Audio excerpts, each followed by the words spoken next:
47 minutos, todas as quintas-feiras, participa do Jornal Gente nesse horário o jornalista Cláudio Zaidan, que hoje vai aprofundar um pouco o debate a respeito das questões ligadas à violência política na Colômbia.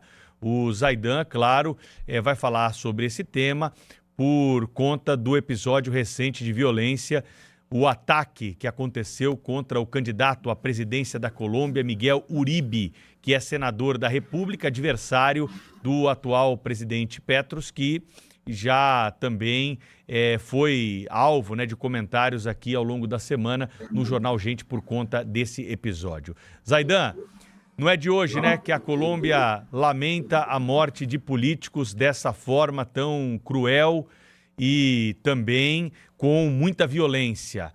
Quais são aí as considerações que podem ser feitas a respeito desse assunto para quem acompanha o Jornal Gente? Bom dia. Ô Pedro, um abraço para você, para a Sônia, para o Cláudio Humberto, para todos que estão conosco.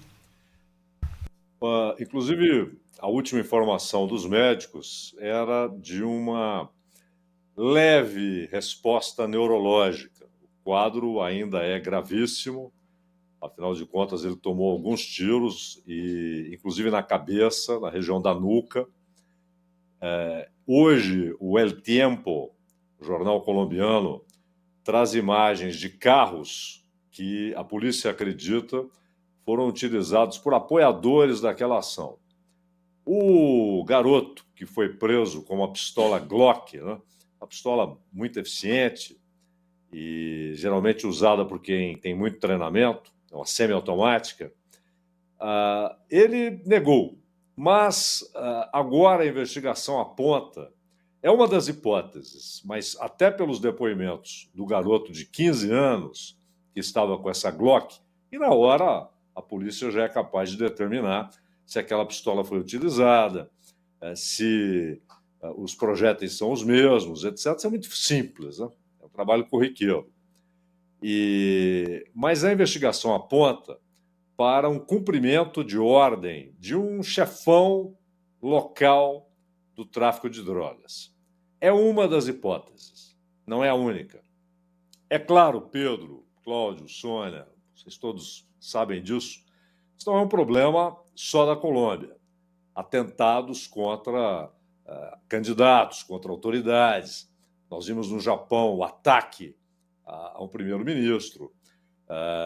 Nós vimos na Eslováquia um ataque ao presidente, ao chefe de Estado, não ao chefe de governo, mas ao chefe de Estado, ao presidente. Nos Estados Unidos, desde Abraham Lincoln, ele foi assassinado, Kennedy foi assassinado, Reagan foi alvejado e, não nos esqueçamos, no ano passado tentaram matar Donald Trump, quando ele ainda era candidato à presidência, e um milagre, Graças a Deus ele se movimenta ali, porque um tiro de fuzil naquela distância seria fatal. Não haveria intervenção médica capaz de evitar a morte do Trump. Então, não é... No México, é uma coisa do cotidiano das eleições, mas geralmente contra candidatos locais, prefeitos, candidatos ali aos conselhos comunitários, são sequestrados, assassinados. E no México é uma ação típica dos cartéis. Os cartéis são poderosíssimos no México. Mas na Colômbia, além do histórico que você mencionou, Pedro, o fato de que candidatos à presidência foram mortos, 3 foram mortos nos anos 80 e 90, além disso, e claramente isso que aconteceu com o Uribe, lembrando, ele não é parente do Álvaro Uribe, que presidiu a Colômbia, embora seja um afiliado político, ele tem o apoio de Álvaro Uribe. Mas isso entraria no rol desses atentados. Mas há um outro aspecto que chama a atenção e mostra o drama do que ocorre na Colômbia. A Colômbia tem diversos grupos armados, Tem grupos guerrilheiros, como a dissidência das Farc, porque grande parte das Farc fez um acordo para se tornar partido político, na época do Juan Manuel Santos. Você tem a dissidência das Farc, o Exército de Libertação Nacional, que continua em atividade. Há grupos paramilitares formados nos anos 80, 90, e continuam operando, principalmente com comercialização de cocaína e aos traficantes propriamente ditos.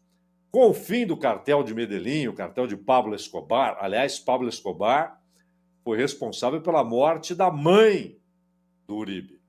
Ela era uma jornalista, foi sequestrada em 1990, em 91 uma operação policial para resgatá-la, e ela é morta, então, pelos sequestradores.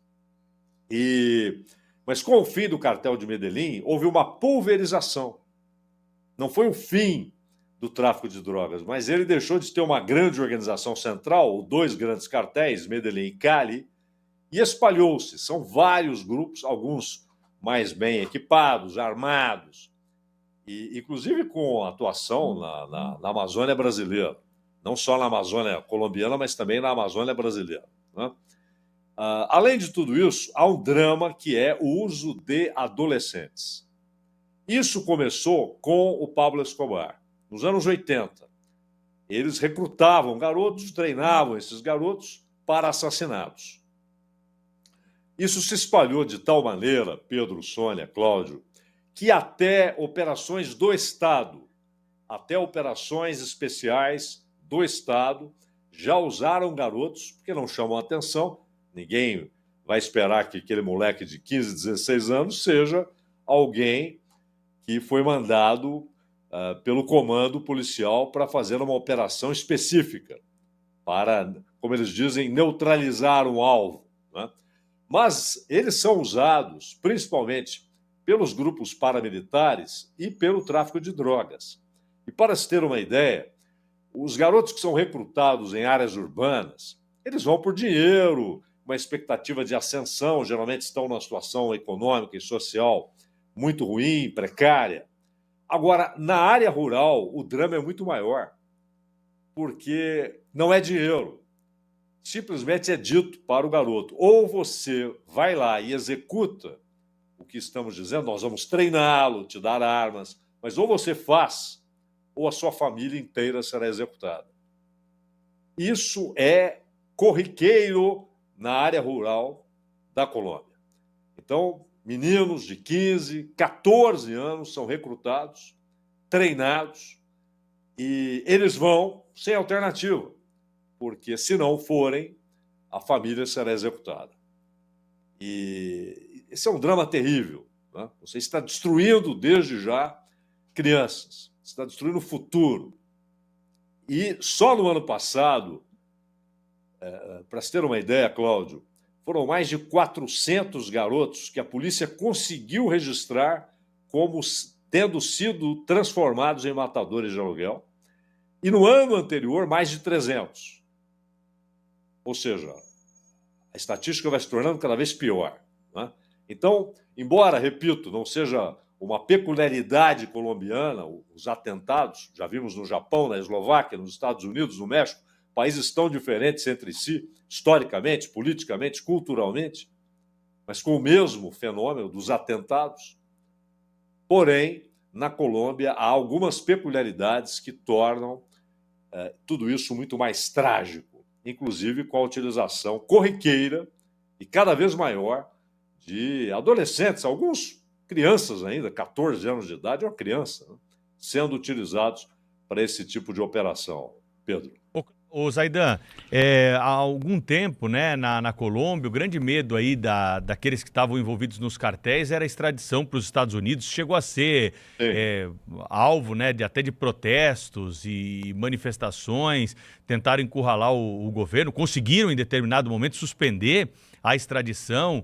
Hoje em dia, a punição desses envolvidos mudou alguma coisa na Colômbia ou segue a mesma coisa, hein, Zaidan? Não, segue a mesma coisa. É bom lembrar, Pedro, que inclusive esse grupo que era dirigido pelo Escobar, que era um grupo paralelo ao seu cartel, mas era dirigido por ele. Isso. Os extraditáveis. É. Esse nome foi dado pela pressão que os Estados Unidos exerciam na época para que eles fossem extraditados para os Estados Unidos. E como eles abominavam essa alternativa, eles passaram a realizar atentados políticos, sequestros, assassinatos, pressionando as autoridades colombianas para que não fossem extraditados. Então, claro, Esse é um receio permanente, porque a punição, invariavelmente, é muito maior. E há certos tipos de crime nos Estados Unidos e alguns outros que não são listados nesse rol de crimes. Mas quando há uma reincidência, é aquilo que eles chamam de jogar a chave fora. O sujeito é preso e eles jogam a chave fora, ou seja, nenhuma possibilidade de redução de pena, que lá existe também redução de pena, porém, nos casos de reincidência para alguns tipos de crime, e mesmo sendo a primeira vez em alguns tipos de crime, não é negociável a redução de pena, né? E por isso mesmo, nem condicional, etc. Então, por isso mesmo, há um receio muito grande dos novos reis do tráfico na Colômbia. E agora houve uma pulverização, Pedro. Você tinha a concentração em Cali, principalmente Medellín, mas hoje não. Hoje isso está pulverizado, são vários pequenos grupos, mas que crescem, até porque há ligação internacional entre esses grupos. No Equador, o Equador tem uma situação de violência muito pior que a Colômbia hoje. No Equador, os grupos de traficantes, os pequenos cartéis, eles são, na verdade, filiais dos cartéis mexicanos. São bancados, financiados, armados pelos cartéis mexicanos. E usando menores de idade também, né, Zaidan? Qualquer semelhança também não é mera coincidência, né? Zaidan, eu gostaria que você... No caso da Colômbia... Oi, Cláudio, pois não. Então, Zaidan, assim, até o Pedro comentou aqui com muita propriedade, né, a reação do presidente da Colômbia à tentativa de assassinato, ao atentado aí ao senador, né, que é um senador de oposição, de direita, mas assim, a primeira reação do presidente da Colômbia foi quase de comemoração, né?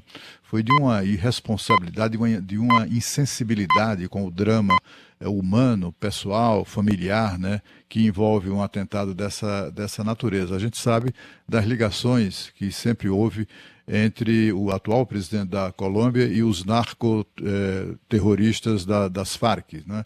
E você acha que, de alguma maneira, as investigações poderiam conduzir a autoria ou o mando desse crime a esse grupo político que está no poder hoje da Colômbia? O Petro, ele foi do M19, né? O M19 é um grupo que fez um sequestro espetacular, ou uma tomada de um prédio público espetacular no sentido literal, de ser um espetáculo, televisão mostrando, aquilo correu o mundo. Depois acabou como grupo guerrilheiro, virou um grupo político, e hoje nem isso, né? Mas essa é a origem da atuação política do Gustavo Petro.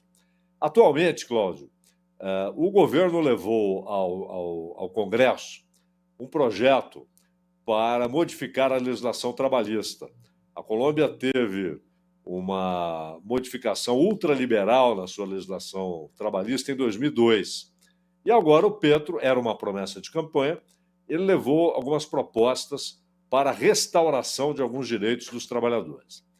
O Senado derrubou, o Senado disse não. Porém, houve uma coisa esquisita na votação, porque alguns senadores não haviam votado e a sessão foi encerrada de uma maneira abrupta, estranha, quando a vantagem para o não era muito pequena. Foi realmente esquisito, isso é inegável. E aí o Petro chamou aquilo de fraude e resolveu convocar um referendo para que a população diga sim ou não ao seu projeto de reforma trabalhista. Hoje, inclusive, a imprensa colombiana, hoje, quinta-feira, a imprensa colombiana fala de ações na justiça contra ministros que assinaram essa ordem de realizar-se um referendo na Colômbia. Porque o Senado diz que é um ataque à Constituição, um ataque à democracia, um ataque ao poder legislativo. E o Petro disse que houve uma fraude na votação, então a população deve se manifestar. Bom, quando isso se desencadeou, o Uribe foi muito crítico ao Petro. Ele era um opositor desse projeto. Por isso, surgiu a ideia, e aí é que está, os dois lados se acusam, né? A oposição insinua, não afirma, insinua que pode ser algum grupo ligado ao governo ou instigado. E o governo diz que pode ser algum grupo que tenha tentado jogar isso no colo do governo, para desgastar o Petro e tentar relacioná-lo a uma ação criminosa. E vem a investigação policial e diz, olha, a hipótese mais provável é muito mais simples. É uma ação determinada por um chefão do tráfico, porque o Uribe foi vereador, inclusive, né? Então, a atuação local dele. A Colômbia, hoje você tem um departamento na Colômbia, Cauca, que há ataques, nesses dias, ataques com fuzis, com bombas, o exército até foi para lá agora. É um país deflagrado. Bom, então, Cláudio, nenhuma hipótese é descartada. Nenhuma hipótese, mas a crise é cada vez maior. O Petro não pode ser candidato à reeleição, não existe essa possibilidade constitucional, mas, claro, ele vai apoiar alguém, né? E o fato de a eleição estar marcada para o começo do ano que vem torna ainda mais crítica essa crise política. Mas, de fato, houve insinuações de que o governo poderia estar por trás e o governo insinuou que a oposição poderia estar por trás, mas a polícia está dizendo que provavelmente foi uma ação de um chefão local do tráfico de drogas. Cláudio Zaidan explicando notícias para nós aqui, falando um pouco aí também do histórico da Colômbia, né? Sempre aprendemos bastante com as informações que o Zaidan traz às quintas-feiras aqui ao Jornal Gente. Grande abraço, viu, Zaidan? Até semana que vem. Muito obrigado, um abraço para todos vocês, até a próxima. Até a próxima. Abraço. 9h04.